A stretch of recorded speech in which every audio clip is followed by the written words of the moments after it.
I think a lot of us have never really taken time to examine who we were before we gave our lives to Christ. But Scripture tells us that before we gave our lives to Christ, we were enemies of God. And that might make you uncomfortable, but that's what Scripture tells us in Romans 5. Why?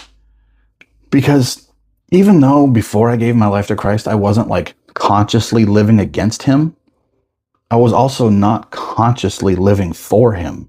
I gave him no regard, right? And that alone is an offense to God. That alone makes us an enemy of God because we are sinning against God. We are putting ourselves in his place of authority over us.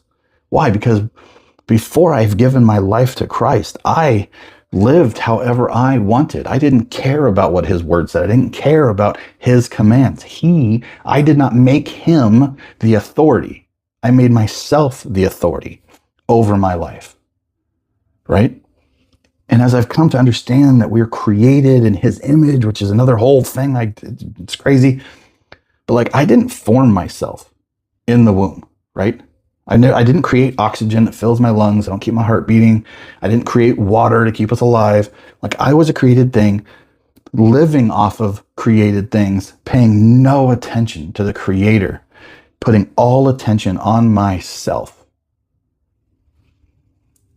And it's just crazy because once we see the sacrifice he made for us in that state, right? Romans 5:8 says that God shows his love for us in that while we were still sinners, Christ died for us. Verse 10 says that while we were enemies, we were reconciled to God through the death of his son. And I got to be honest, once you see what he did for you while you paid him no regard and the sacrifice that he made, it will change you forever.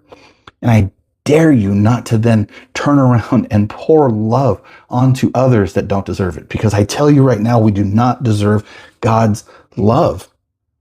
And once you've experienced his love, the greatest love that ever existed, you can't help but let it overflow onto others around you, regardless if they deserve it or not. And I got to be honest, if you're not loving others, who is it that you put your faith in? Because it's not Christ.